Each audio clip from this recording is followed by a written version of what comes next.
Sunderland, what happened? You let me down on Saturday. I say enough things on here to make myself look stupid without you helping out as well. But the good news is the panto at Old Trafford will continue for a few more weeks once the Premier League returns after the international break. Welcome to the Tartan YouTube channel, where we take a look at all the talking points from the weekend's action in the Premier League. If you're new to the channel, please do subscribe and also drop a like on the video as well by clicking the thumbs up button. I want to start at St James's Park though. Oh, Ange. I want to give him a cuddle. I want to give Postecoglou a bit of a hug. Tell him it'll be all right. Feels like a bit of a lie. Wouldn't really believe it. It'll be just for comforting reasons. And he's looking like he's cracking under pressure already. But the journalists in England, they're just ruthless, aren't they? They see a man struggling. They see a man under pressure. The knives come out, they get sharp, and you think, we're having him. We're having him. There's a lot of focus on him at the minute, and they're just probing him, waiting for him to snap, because he will bite back. He did it at Spurs quite often. He was a little bit aggressive in press conferences, but a lot of pressure on him. 6 games, no win. They weren't very good against Newcastle. They maybe had a 10-minute spell towards the end of the first half where they were perhaps the better team, but that was about it. 0-0 at half-time. Newcastle were the better team, so Bruno with a fantastic goal, not a free kick for me. Great goal, fantastic strike by Bruno. Penalty's a penalty. 2-0 Newcastle. Quite a comfortable afternoon for them, to be honest with you. All the attention will be on Nottingham Forest and Ange Postecoglou. But Newcastle needed that win. I think Newcastle and Aston Villa in particular that weekend needed to get 3 points on the board. It just pops them up into mid-table. 9 points after 7 games, going into an international break. So when they come back, hopefully they now got a little bit of momentum, a little bit of confidence after a slow start, both clubs, and they can start pushing up the table. But I think this was an important win for Newcastle. Made light work of it. Won away in the Champions League during the week. Beat Nottingham Forest. It's been a good week to be a Geordie. For Nottingham Forest still. Got beat in the Europa League. Beat at Newcastle. It's not a good time to be a Forest fan at the minute. Chelsea beat Liverpool 2-1. I thought this was a brilliant game. I enjoyed watching this one, to be honest with you. Chelsea did a bit of a Liverpool scoring that late winner, Esteval. Maresca sent off for celebrating. Boo! Boring. Celebration police. Do one. Right, I understand he's came leathering it out his technical area to run down the touchline and get involved in the celebrations. I'd be disappointed if my man you didn't. You just scored a last-minute winner at home to Liverpool. Get down that touchline and get involved in the celebrations. I think common sense needs to be applied sometimes, which is he got a bit excited. And I just feel like they're trying to, in football in general, they're just trying to remove as much emotion as they possibly can. I don't like it. We need more back into the game of football. We need more moments like that. But I thought it was a great game. I thought Caicedo was an absolute fantastic goal. Liverpool are just wobbly at the minute, and this is the 3rd week in a row I'm saying it. But Arne Slot is becoming unlikable pretty quickly. I liked him last season. He was a bit of a breath of fresh air. He came in, he was doing his interviews, and it's because things were going well for Liverpool. But he was quite cheery, he was chatting about tactics, and I used to look forward to seeing what he had to say, because sometimes you would get a little bit of an insight into the footballing side of things, the tactical side of things, about how he discussed certain teams and how his team is set up. It was good. But now he's just a grumpy bugger. He's not enjoying his time at Liverpool right now. They are wobbling. Obviously, Vert's still struggling. Frimpong hasn't really set it alight yet. Kerkez ain't doing it at left back. He doesn't really know what to do with Szoboszlai. The midfield that was really good last season, or Gravenberch, McAllister, Szoboszlai, started this game. They weren't great. And then it finished up with Szoboszlai right back again, because Conor Bradley got his, I say daily, they don't play every day. Every game Liverpool play, Conor Bradley gets booked. It must be a rule or something. Although I do think it was a little bit harsh, because Cucurella was proper pulling him, and he gave it a little bit back, and Cucurella went down. Conor Bradley just got schooled a little bit by Cucurella in that instance. But a great game, good win for Chelsea, a good win for Arsenal, even though they didn't play in that game. But that was an important win for Arsenal and Man City. That was an important result at Stamford Bridge. Leeds, oh, That is harsh. That is harsh. I thought Leeds played well. I think if they had a striker better than Calvert-Lewin, they would have won that game. I think he had a couple of big chances. Now, one of them, Vicario, produced a superb save. I thought Vicario was man of match in that game. And this is just luck, or bad luck, in football. Spurs, both goals deflected into the back of the net. Calvert-Lewin has a shot deflected. Vicario saves it. Fine margins. Fine margins. But I thought Leeds put on a good performance, made a good show of themselves. I don't know how Spurs are where they are in the league. Third in the league. They don't feel like a team that are playing well enough to be third in the Premier League. But that's where they are. I think they got the rub of the green at Ellen Road on Saturday though. But I think if Leeds play like that across the duration of the season, I think they'll be all right. And I don't know if it's just me and it's confirmation bias. Pre-season, I was worried about their lack of goals, their attack. Now, Okafor's obviously got another one. That's good. But the other winger ain't producing much at the minute. And I know it was Addison, but even if you bring on Haddison, it's still not really an upgrade. Dan James, it's not, that other side of the pitch ain't firing just yet. But it's the striker for me. I'm just not convinced by Calvert-Lewin. Saying that, he's definitely a bit of a handful. He's definitely able to play at Premier League level. Perrault came on, nearly scored, good save again. And Mecha, like I said, I think Leeds have got three strikers that are good enough to be part of the squad and almost back up to a better number 9. I just think they're lacking that better number 9. I think they did enough to get something out of the game. If Leeds fans are watching this thinking, I feel like we didn't deserve to lose, I would be inclined to agree with them. But an important win for Tottenham. I spoke about Villa and Newcastle. If you want to get Champions League football, this is the type of game you've just got to win. You have to find a way of winning this type of game. And they did. And like I said, luck was on their side for Kudus and Tel's goal. They'll take it. They go into the international break in a good spot. But I don't feel like the performances are quite there under Thomas Frank yet. I think they are one team that's going to have to improve to remain where they are currently in the league table. Moving on to the Emirates then. We got beat 2-0 by Arsenal. And to be honest with you, it was comfortable for Arsenal. We didn't have a shot on target. We had no threat whatsoever. Although saying that, the minute the final whistle went, I was over it. I think Arsenal are the best team in the country at the minute by far, and it's not just because they're top of the table. I was saying this, if you tuned into the preview, I said it then as well, when they were not quite top of the table. They are the team that's impressed me the most so far this season.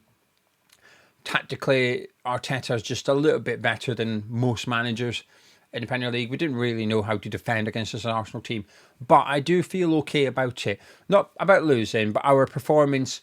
We conceded, a short rebound going in and a penalty. Before, we were conceding goals, which was just horrific defending. We've cut that out now. A point away to Everton, defeat away to Arsenal, Nuno's 2 games so far. It's not the end of the world. It's all about after this international break for me with West Ham. Brentford at home, Newcastle at home, Brentford at home, Leeds away, Newcastle at home, Burnley at home. Big games in there. We've got to be picking up a lot of points. Otherwise, we are in trouble. But losing away to Arsenal, it's not going to define your season. But again, this is the type of game Arsenal have to win. They've lost this fixture the last 2 seasons. They want to win the title. They have to be beating us. They've got to be beating teams around West Ham. They've just got to find ways to win these games. Now, they didn't have to do that. There was no digging deep or anything like that against West Ham. It was a straightforward win for them. But they need to keep up this type of victory. They are very, very impressive at the minute, though, Arsenal. They are purring. And this is the first time I've felt they can win the Premier League title since God knows when. Probably since Wenger was there. This is the first time I look at Arsenal and think, you know what? I think they're going to do it this season. Good performance on Saturday. I would argue that was a performance of a team that look like champions. I don't know how to describe it. You know what I mean. Sometimes you just play a team and think, yeah, they're just bloody good. That's that. That occurred. Brentford 0, Manchester City 1. I mean, this was tough work for Man City.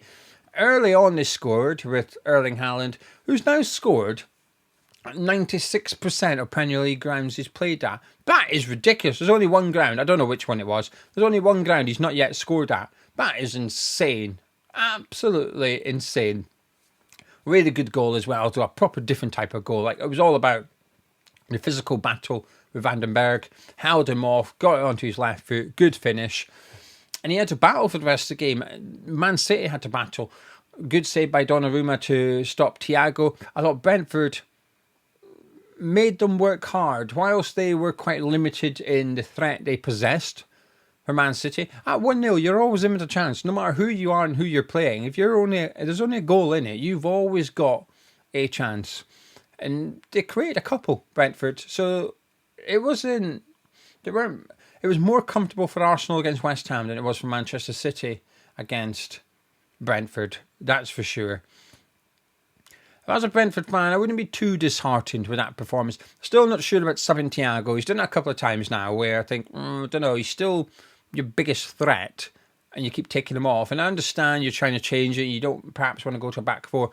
I think Keith Andrews could maybe have been a little bit braver and switched to a back four. He did it in like the 92nd minute when he brought on Carvalho.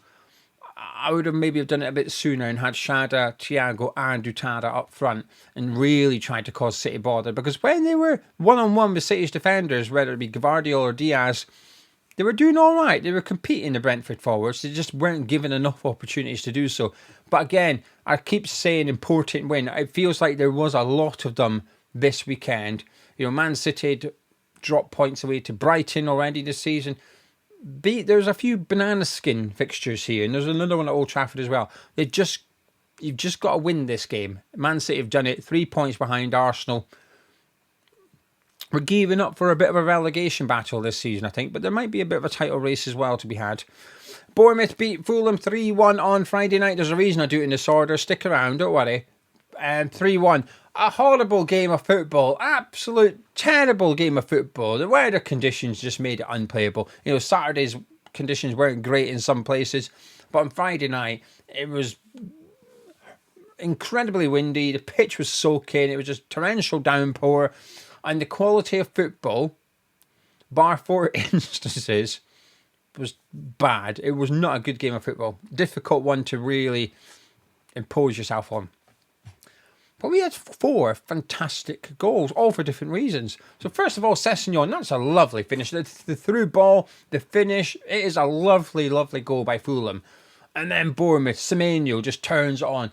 That goal when he goes down the left across the goal line and just finishes it. I mean, that is a superb strike. And then you've got Kluivert's absolute... How are you meant to save that? How are you meant to save that? You can't. It's got so much power. The ball's moving non-stop throughout as it travels. It's impossible to save it. Fantastic goal by him. And then you've got the goal on the break, which is almost like pure Bournemouth to some extent. That's the type of goal I associate with this Bournemouth team. Just quick, instinctive, and then clinical. Semenyo getting another goal as well. Left me wishing I'd captained him on Fantasy League. I vice-captained him. So part of me was hoping Haaland somehow was not available. But then again, after he made it 1-0 against Brentford, I thought, hello, are we going to get a brace, maybe a hat-trick here today? Nothing else to occur, but Semenyo's the man in form. 7 games into the season. Not that there is a player of the 7-game season, but if there was, it would be going to Semenyo, that's for sure. Good win for Bournemouth, though. Keeps them in the top 4. Fulham, they've had a bit of a rough start, haven't they? You know, there was a lot of official decisions going against them. There was none on Friday. I don't think there was any reason for Silva's head to explode. Maybe losing Lukic to injury, but that's no one's fault. Need to get some points on board quickly, Fulham. Otherwise, the next international break, and I'll keep on speaking about that, because the next, you know, as Sir Alex always said, don't bother looking at the league table till you played 10. Well, we're in 7 in. But the next international break will be at the 11-game point, and that's when they start to pay attention. I think the league's starting to form a little bit, though. I think you're starting to see those that are going to struggle and those that are going to perform and those that are going to be in the middle somewhere. Fulham are sort of at the bottom of the middle. Need to be a little bit careful. This next 4-game spell, they're going to need to get some points on the board. I think they'll be fine this season, but I think there's always 1 or 2 teams that maybe just surprise you for bad reasons. You get good surprises, like Nottingham Forest last season. But But you can also get bad ones where you go, whoa, okay, I didn't expect that team to be struggling. Maybe Fulham just need to be a little bit careful. Right then, the reason I've done it in this order is because that's the games I watched. That's the games I watched over the weekend. The remaining 4 fixtures are, I've watched the highlights, so it's a bit more a chat around the vibes I was getting and the talking points that I've seen. But let me know what you think about anything that went on in the Premier League this weekend. Could be your team. Let me know who you support. Let me know how your team got on, what was going on at your club, anything else you've seen in other games that you want to talk about, pop it in the comments below, and I'll be back later on to have a little catch up with you. Man United, an important win for them. It is, right, as much as I take the piss out of Man U, they needed to beat Sunderland. They had to, and they did. Sesko's got another goal though, and that's the type of goal they don't score last season, and I appreciate it's a bit of a tap in, blah blah blah, but that's exactly the point. Last season, Man U didn't have a striker scoring those tap-ins. That exact instance last season, Højlund would have just not got there. The defender would have got there, and if he did, he would have hit the goalkeeper or something. So actually, that Sesko goal, whilst it looks easy, and it is easy for a striker, it's important. I think that's what they've been missing. That's what they're trying to get with Sesko. So he's got a couple of goals under his belt now, which is important, and you don't want to go 7-8 games without a goal, especially when you're an expensive striker at a club like Man U. You need to get them off the mark quickly. Just like Voltemad at Newcastle, Gyökeres at Arsenal, they had to get goals ASAP just to take the pressure off a little bit. So Sesko's got that now. Good win. They looked like they were the better team going by the highlights. Sunderland had a really great opportunity early doors with Traore somehow not scoring, but it looked like it was... The highlights certainly alluded to it maybe being a little bit one-way traffic for the majority of the remaining game, but a good win. Takes the pressure off Amorim ever so slightly, but not much. Because if they fail to win their next game at the international break, it's straight back on. All he's done is buy himself 2 weeks grace during the international break, and the focus is going to be elsewhere, like on Ange Postecoglou. It's not gone away, it's just paused at the moment. As for Sunderland, I think they've had a good start to the season. They will, and do you know what they should? Sunderland should look at that as a missed opportunity, because they've had a good start, but they need to maintain that. And they need to maintain that points gap they've got between themselves and the bottom of the Premier League table, and they need to keep it for the whole season. And given how they've played so far and how Man U have played so far this season, they might have approached that game thinking, you know what, we can get something here. And I thought they would have done. I thought they would have snuck a 1-0 win at Old Trafford. Man U were fragile. Sunderland were the complete opposite, feeling good.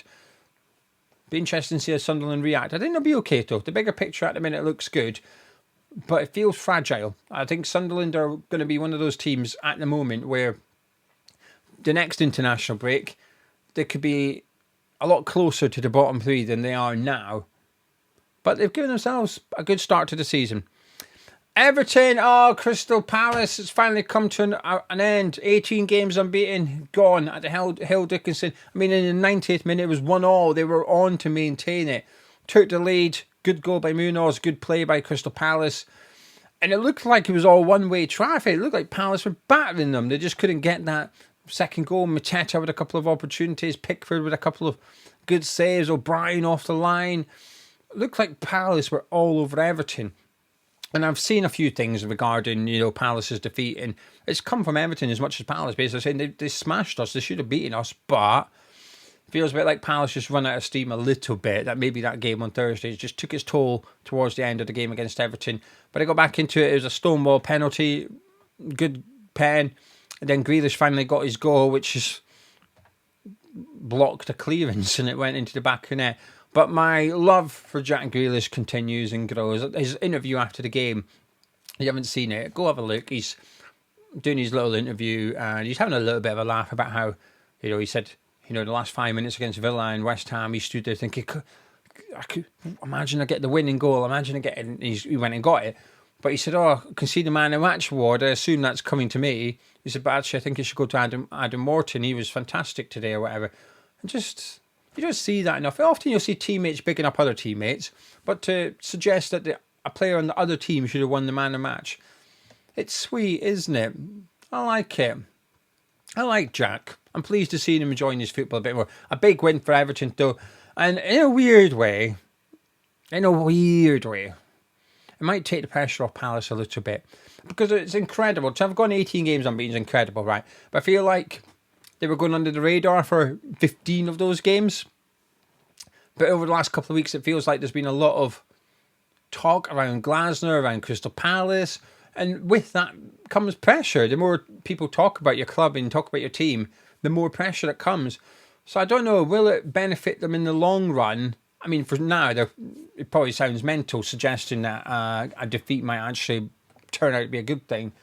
But it might just chill things out. Palace will continue enjoying themselves, the Palace fans, and so they should.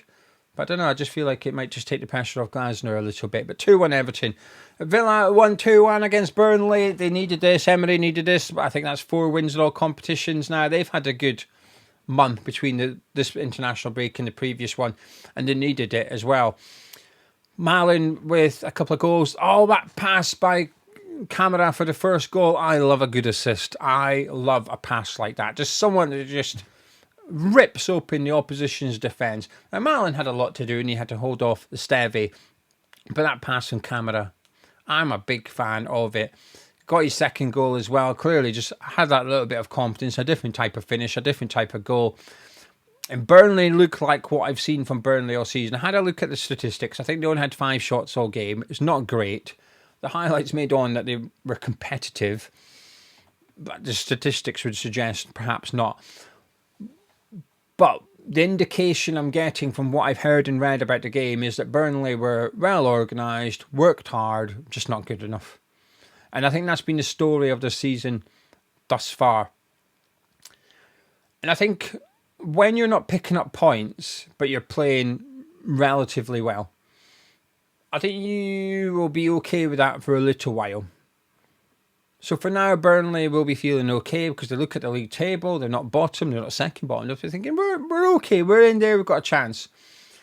But if they have a bad 4 games, and this time, next international break, Burnley are now bottom of the table, only picked up a couple of points in the next 4, and that's it.